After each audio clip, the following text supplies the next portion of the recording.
السلام عليكم، ازيكم عاملين ايه؟ بتمنى تكونوا بخير وبصحه وسعاده وسلامه. مبدئيا انا ما كنتش حابه ان انا اتكلم في الموضوع ده خالص، لانه الموضوع متعب بجد نفسيا جدا، وموضوع مش لطيف نهائي.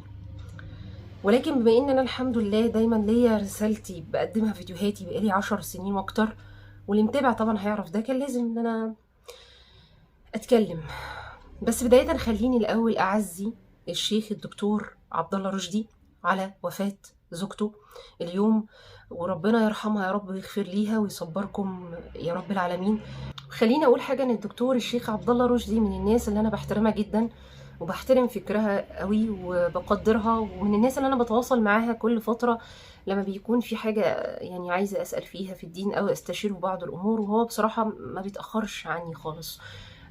فشكرا جدا لحضرتك، وشكرا على ما مدى استحمالك الأمور اللي بتحصل لك، علشان يعني كل مسلم مصاب في أي شيء، وخصيصا في الناس اللي يعني دايما بتدافع عن دينها وبتوضح أفكار مغلوطة وخاطئة، دايما مصابة، والمؤمن مصاب. وطبعا ربنا يا رب يعينك يا رب ويصبرك على هذه المصيبة أيضا اللي انت فيها في وفاة زوجتك. بداية رجاء يعني أي حد بينشر الفيديو اللي متواجد للبنت والولد أو بينشر حتى صورهم، كفاية، محدش ينشر أي حاجة بقى. يعني كفاية لغاية كده، كفاية فضايح وكفاية اللي حاصل، يعني كفاية خلاص، عشان الموضوع بقى بجد صعب جدا. وراعي ان عندك اخوات بنات، وراعي ان انت عندك، وراعي نفسيتك حتى يا اخي، وكلنا نتوب ونرجع الى الله سبحانه وتعالى، لان احنا محتاجين نراجع نفسنا كتير قوي، وكل يوم من غير حاجه احنا محتاجين نراجع نفسنا. فرجاء ده اول طلب قبل ما ابتدي اي حاجه واي كلام، احذفوا الفيديو ده خالص. بلاش تنشروه، بلاش تساعدوا على نشره اكتر بايا كانت الوسيله وايا كان الهدف. يعني كفايه الواحد، والله والله والله انا طالعه بتكلم فيه غصب عني، لان بجد الموضوع مرهق ومتعب نفسيا مؤذي. يعني لولا ستر الله لفضحنا جميعا بلا استثناء، والله ولله وبالله، لولا ستر الله لفضحنا جميعا بلا استثناء. كل واحد عنده اخطاء وذنوب في حياته، تتشابه معايا، تتشابه معاك، تتشابه مع الاخر، ما تتشابهش. المهم احنا اننا كلنا بلا استثناء اصحاب ذنوب ومعاصي، ما حدش خالي. طيب، اول حاجه خليني اقول 3 نقاط في الموضوع دوت اللي احنا جايين نتكلم فيه النهارده بعد الاذان الكامل. الفعل وردة الفعل.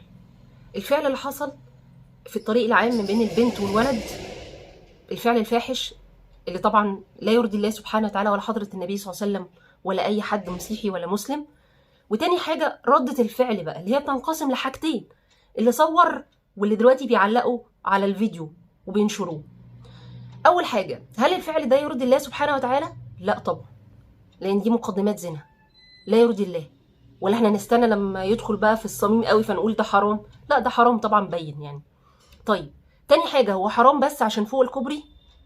ايه فوق الكوبري دي؟ ما في ناس قال لك احنا كنت اعرف ان الحاجات دي بتحصل تحت الكوبري، وكأن الموضوع ايزي وعادي ولايت وحاجه طبيعيه جدا، وحاجه فري، وحاجه استغفر الله العظيم. فيعني انا بعتذر، بس الواحد ماسك اعصابه بجد. المهم، الفعل حرام في اي مكان كان طالما بغير زواج، وحتى لو بزواج وفي الشارع يحدث ذلك، لا يعني برضو الواحد المفروض يبقى عنده نوع من الحياء ولا ادب، مش خلاص يعني ما احنا عندنا بقى متجوزين، عندنا شقتنا، عندنا بيتنا نقفل عليها كده ونستر نفسنا برضو، لانه يعني ما ينفعش. يعني انا ما عنديش كلام اقوله اكتر انه ما ينفعش. طيب، دي حاجه. الحاجة التانية، يعني معنى كده ان الفعل ده لو حصل في اي مكان كان، حتى لو شقة، مكتب، مكان مغلق ما بين اي اتنين، ده حرام. لان كده كده سيدنا النبي حضرته صلى الله عليه وسلم قال لنا ان لا يخلو رجل وامرأة الا وثالثهما الشيطان. يعني انا اجتمعت معاك حتى لو في مكان مغلق كده، طبيعي، ما انا بني ادم عندي مشاعر واحاسيس، حتى لو انا لابسه الحجاب، حتى لو لابسه النقاب، حتى انا ظاهريه متدينه ولا داخليه ولا ايا كان، ملوش اي علاقه طبعا، لانه انا بني ادمه وعندي مشاعر، وانت بني ادم وعندك مشاعر، وده ما بقاش ملوش علاقه احيانا بالاخلاق والخلق، لانه بني ادم عنده غريزه لا يمكن انكارها. يعني تمام، لذلك ربنا سبحانه وتعالى جعلنا نجاهد انفسنا عن المعاصي والذنوب، سواء المعصيه اللي هي ديت الشهوه او سواء اي معصيه اخرى. فيجب علينا ان احنا نحافظ على نفسنا بقى ونخلي بالنا من الامور ديت، ما نعرضش نفسنا لامور تخلينا ان احنا نفتح علينا ابواب تخلينا نفعل ذلك. فسواء في الشارع، سواء في مش عارف مكان مغلق، سواء ايا كان، ده حرام بين، مفيش اي نقاش فيه. وما ينفعش ان احنا نستهون بيه طبعا، ولا نستهزأ بيه، ولا نتريق، ولا نقول الكلام اللي الواحد للاسف بيشوفه دلوقتي على السوشيال وكأنه عادي. فالفعل حرام، الفعل حرام، خلصنا من النقطه دي خلاص. تاني حاجه ردة الفعل بالنسبه للاستاذ اللي صور، كيف حالك يا اخي؟ بالنسبه للشخص اللي صور، انت عامل ايه دلوقتي؟ مبسوط؟ مبسوط لما انت نشرت الامر اكتر؟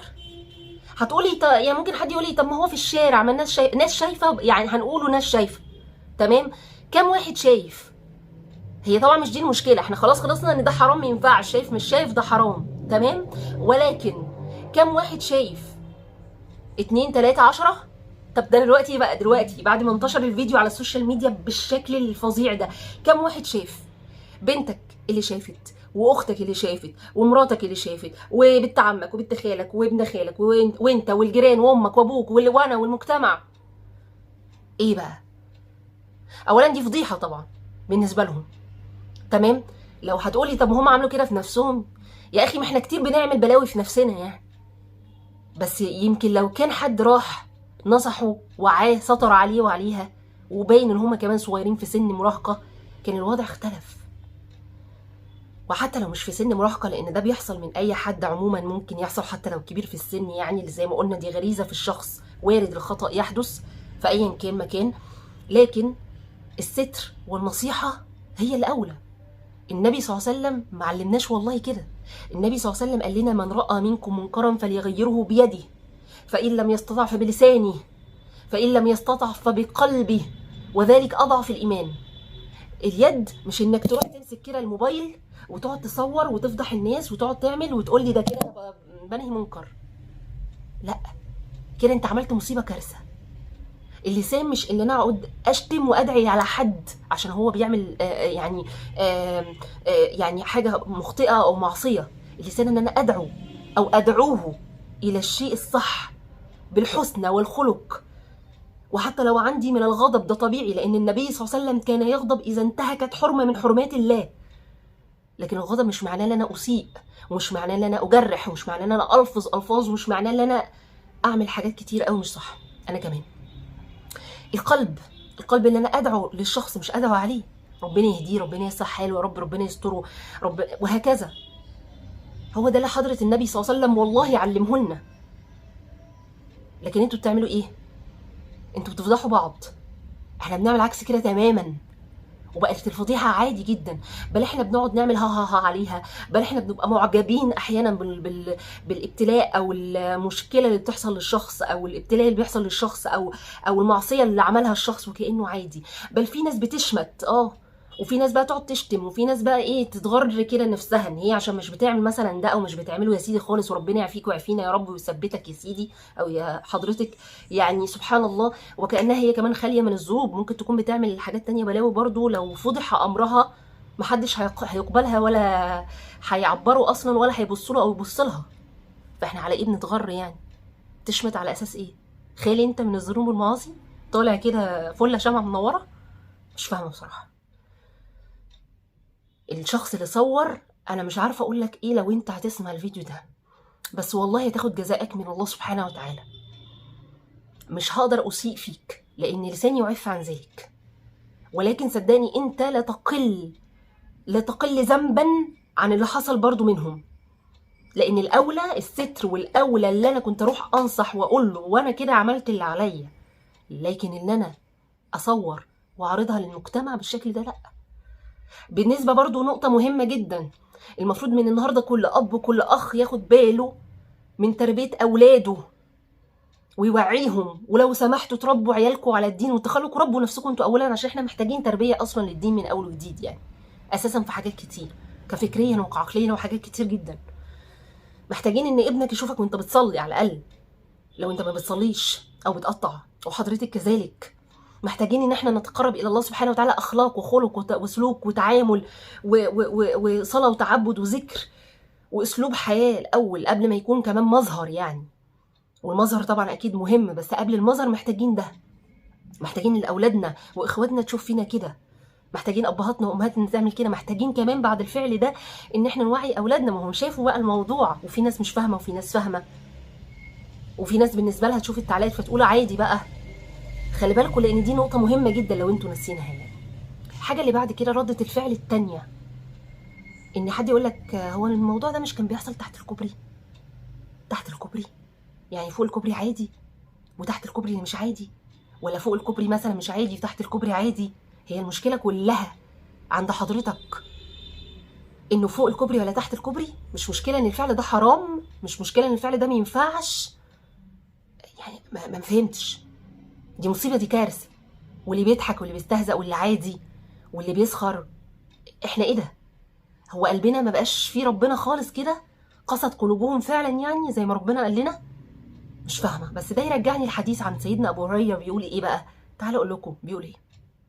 من حديث سيدنا ابو هريره رضي الله عنه وارضاه قال: قال رسول الله صلى الله عليه وعلى اله وصحبه وسلم: لا تفنى هذه الامه حتى يقوم الرجل الى المراه فيفترشها في الطريق، فيكون خيارهم يومئذ من يقول: لو واريتها وراء هذا الحائط، يعني لو دارتها وراء الحيطه دي احسن. يعني وده معناه ايه ياسمين؟ ده معناه انه الامه مش هتفنى وتزول وتقوم الساعه غير لما ده يحصل. وبالفعل ده بدأ يكون ويحصل اهو، زي ما حضراتكم شفتوا للاسف هذا الفعل الفاحش الفاجر يعني والفاضح.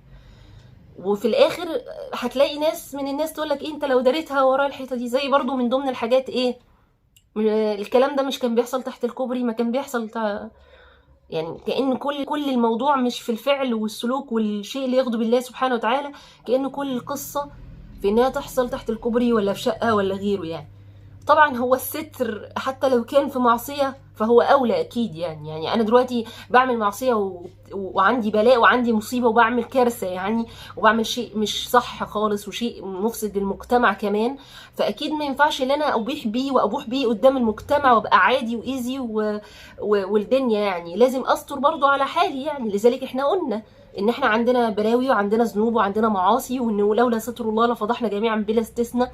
فاحنا كلنا عندنا ذنوب وبنحمد ربنا ليل نهار اكيد على هذا الستر.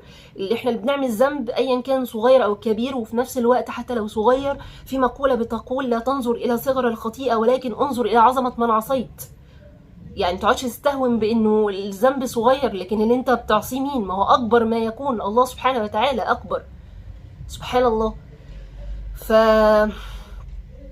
فايا كان، سواء الفعل في الشارع سواء الفعل مش في الشارع، كل شيء حرام ومش صح وغلط مليار في المية زي ما احنا قلنا في الأول وفي الآخر. واللي صور حرامين 3 عليه، واللي بيتكلم بالطريقة دي وبيستهون وانه كل همه برضه زي ما قلنا المكان ده مش حرامين، ده 100,000 حرام عليه برضه يعني. والحاجة الأخيرة، عشان أنا عارفة نظرة المجتمع دايما إن يقولك إيه بقى، ما احنا بنكمل بقية الحوار، ما هي لو محترمة ما كانتش عملت كده، ما هي آخرها اللي مش عارف إيه، وهو بالنسبة له إيه يا سيدي الفاضل؟ ولا هو عشان ولد؟ أو يقولك هو عشان راجل. والله ما في راجل بيعمل كده أبدا يبقى راجل، أقسم بالله ما دي رجولة، لا في الشارع ولا غيره. أي رجولة؟ الرجولة يعني الأخلاق، الرجولة يعني الأدب، الرجولة يعني برضو الحياء. كانت الملائكة بتستحيا من أحد الصحابة، مش فاكرة اسمه دلوقتي بعتذر، بس في أحد الصحابة الملائكة كانت مستحيا منه من شدة حيائه من الله سبحانه وتعالى. عشان ما حدش يقول لي الحياء عند المرأة بس، لا، الحياء عند الرجل برضو. الحياء غير الخجل، تفرق، لأن الحياء من الله سبحانه وتعالى. الحياء من الرجل أو يكون في الرجل ده مش معناه الضعف ومش معناه الاستهانة بيه خالص ولا رجولته، ده قمة الرجولة والأدب والأخلاق.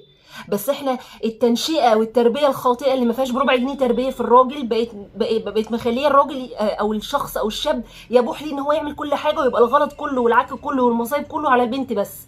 على فكرة ربنا لما قال في الزنا وذكره في القرآن ما قالش الزانية اجلدوها والزاني شكرا، او ما ذكرش الولد كراجل كزاني، لا، قال لك الزاني والزانية فاجلدوهما 80 جلدة، ذكر الاتنين. من عمل منكم من ذكر او انثى صالحا، من عمل عملا صالحا منكم من ذكر او انثى، قال لك الاتنين لو عملوا عمل صالح هيجازوا، مش واحد بس لا خالص. احنا بنربي على ايه؟ احنا ما بنربيش اصلا. والتربيه اللي بالشكل ده ان يقول لك ده راجل ويعمل اللي هو عايزه ومالوش حاجه وسمعته، ده البنت هي اللي سمعه، ده مش عارف ايه، هي دي اللي بوظتنا في المجتمع اصلا. هي دي كارثه من كوارث المجتمع. انا جايه النهارده احط بعض النقاط الاساسيه وايدي كده لو انتم ملاحظين على النقاط اللي بوظت المجتمع وعلى الافكار المغلوطه الخاطئه اللي خطا تماما، وعلى الامور ايه ده مش فكر. احنا بنربي على ايه؟ انا مش عارفه. ربنا يسترنا دنيا واخره، وانا مش قادره اطول في الموضوع اكتر من كده. بس رجاء لو سمحتوا قفلوا بقى على الموضوع ده وما نتكلمش فيه بالطريقه اللي بنتكلم فيها، وما تقعدوش بقى تنشروا الفيديو زي ما قلنا اكتر من كده، ولا صور للولد والبنت. كفايه خلاص، هما كمان اتحبسوا متهيألي دلوقتي. يعني انا شايفه ان اتعرضوا على النيابه، وبغض النظر يعني ما هو مش هو بس او هي بس اللي بيعملوا كده، في ناس ليل نهار للاسف بيعملوا كده في الشارع وغير الشارع كمان. يعني هي الفكره او الفرق ايه؟ انه اتصور الامر ده فبقى معروف بالشكل ده، فتعمل بروباجندا على السوشيال ميديا فحصل كده. لكن الامر ده بيحصل من زمان على فكره للاسف. يعني احنا نايمين ولا ايه؟ لا، بيحصل للاسف يعني. بس يمكن ما كانش بالطريقه دي قوي، بيبقى بطرق تانية كده شويه كان بيسمع الواحد عنها وحاجات ربنا يعافينا بجد. فنقفل بقى على الموضوع ده ونتقي الله سبحانه وتعالى، وكل منا سيحاسب على الكلام اللي خرج منه في الموضوع ده تماما. لانه مش فاهمه ايه لما كان تحت الكوبري وفوق الكوبري واللي صور يعني، والكلام والاستهزاء بمعصيه الله سبحانه وتعالى والاستهانه، وانه عادي. يعني خلي بالك على نفسك وخلي بالك على نفسك، لانه حضرتك وحضرتك يعني قلنا وبنقول لولا ستر الله لفضحنا جميعا بلا استثناء. انت على شعر ان ربنا برضو يفضحك في امرك يعني، فما تستهونش قوي تتغري كده بنفسك ها، وتبقى مبسوط قوي ولا شمتان في ان ده وتقعد تشتم وتعمل. لان ممكن طبعا تلاقي اللي يشتم فيك في يوم من الايام او فيكي لو اتفضح امرك او امرك في حاجه يعني. فاتقوا الله واحمدوا الله على الستر وتوبوا الى الله سبحانه وتعالى.